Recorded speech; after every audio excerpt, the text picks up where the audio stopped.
আসছি পরের খবরে। মুখ্যমন্ত্রীর হুঁশিয়ারি আর তারপরেই বাজারে বাজারে ইবির হানা। এনফোর্সমেন্ট ব্রাঞ্চ তারা বুধবার কুলপি বাজারে অভিযান চালায়।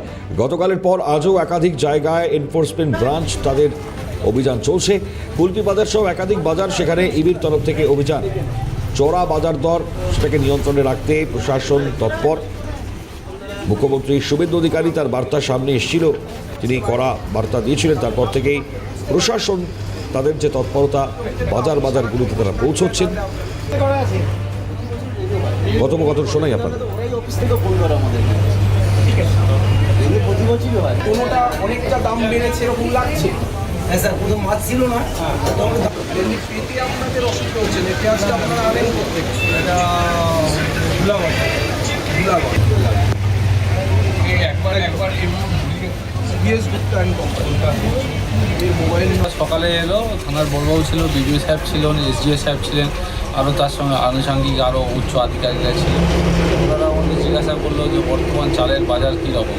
3-4টে কোয়ালিটির চালের আইটেমের নাম বললো, সেগুলোর দামে আমি বললাম।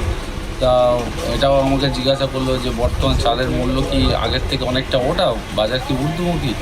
তা কোথা থেকে নিচ্ছি, চিনির কী স্টক আছে আমাদের কাছে সেটুকু দেখতে এসছে।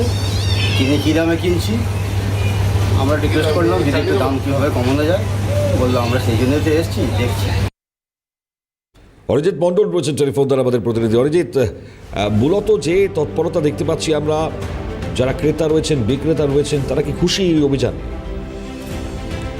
হ্যাঁ দেখো অনুমা, তোমাকে জানিয়ে রাখবো, রাজ্যের মুখ্যমন্ত্রীর নির্দেশের পরেই কিন্তু বুধবার দিন সকাল থেকেই কুলপির যে বাজার রয়েছে সেই বাজারে কিন্তু একেবারে ডায়মন্ড হারবার মহকুমার শাসক, অন্যদিকে কুলপি ব্লক উন্নয়ন আধিকারিক, কুলপি থানার ওসি, মন্দিরবাজার এসডিপিও সহ খাদ্য নিয়ামক দপ্তরের একাধিক আধিকারিকেরা তারা কিন্তু যান সেখানটায় বাজার পরিদর্শন করেন।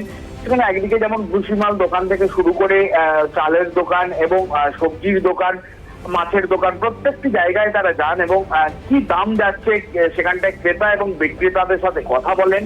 এবং এই যে চিনির দ্রব্যমূল্য বৃদ্ধি এবং পাশাপাশি পেঁয়াজ থেকে শুরু করে বেশ কিছু জিনিসের দ্রব্যমূল্য বৃদ্ধি পেয়েছে হঠাৎ করেই, যে কারণের জন্যই অনেকটা অসুবিধার মধ্যে পড়তে হচ্ছে। এবং সেই মতোই কিন্তু তিনি ক্রেতা এবং বিক্রেতাদের সাথে কথা বলেন যাতে অতিরিক্ত মূল্যে কোনো জিনিসের দাম না বিক্রি করা হয় এবং অন্যদিকে সঠিক নিয়ম মেনে যাতে খাদ্যদ্রব্য যারা ক্রেতারা আসছে তাদেরকে বিক্রি করা হয়, সেই সমস্ত বিষয়ে তাদেরকে সচেতন করা হয়। এবং অন্যদিকে আগামী দিনে যাদের সঠিক কাগজপত্র নেই এই দোকান করার ক্ষেত্রে তাদেরকে অবিলম্বে সেই কাগজপত্র করার জন্য নির্দেশ দেওয়া হয়, নাহলে আগামী দিনে সরকারি নিয়ম অনুযায়ী যে আইনি শাস্তি রয়েছে সেগুলো কিন্তু তাদেরকে বহাল থাকবে, সেই বিষয়ে কিন্তু তাদের অবগত করা হয়। ঠিক, ধন্যবাদ অরিজিৎ। কথা বলছিলাম আমাদের প্রতিনিধি অরিজিৎ মণ্ডলের সঙ্গে। ডিএম কি জানাচ্ছেন শুনুন। আমাদের দুটি বিষয়ে মূলত খুব বেশি নজর দিতে নির্দেশ দেওয়া হয়েছিল সুনির্দিষ্টভাবে। একটি হচ্ছে দ্রব্যমূল্য বৃদ্ধি, বিশেষ করে কিছু কিছু নিত্য প্রয়োজনীয় দ্রব্য, তার মধ্যে চিনি রয়েছে, চাল রয়েছে এবং কিছু সবজি, তার মধ্যে পেঁয়াজ রয়েছে, অন্য আনাজপাতি যেগুলি সাধারণভাবে এই সময় মানুষের লাগে এগুলো। আর দ্বিতীয় যেটি ছিল সেটি হচ্ছে খাদ্য সুরক্ষা সংক্রান্ত।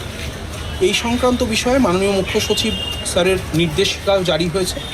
সেই মর্মেই গতকাল থেকে, এটা আজকে নয় গতকাল থেকেই শুরু হয়েছে। আমরা আজকে এসছি কুলপি বাজারে, আপনারা আমাদের সঙ্গে দীর্ঘক্ষণ আছেনও। আমরা মূলত চিনির দাম যেটা নিয়ে বারংবার রাজ্য সরকারের নজরে এসছে ব্যাপারটা এবং নির্দেশ দেওয়া হয়েছে সেটা খতিয়ে দেখলাম। আমরা বিভিন্ন দোকান গেলাম, মুদি দোকান যেখানে চিনি ইত্যাদি বিক্রি হয়, এবং চালের ক্ষেত্রেও আমরা একাধিক দোকানে গেলাম। এছাড়া কাঁচা আনাজপাতি সবজি যেখানে বিক্রি হয় সেখানেও গেলাম, মাছের বাজার সেখানেও আমরা গেছি, এবং পরিশেষে মিষ্টির দোকান এবং তার বানানোর যে জায়গাটা, এই সমস্ত খতিয়ে দেখা হলো।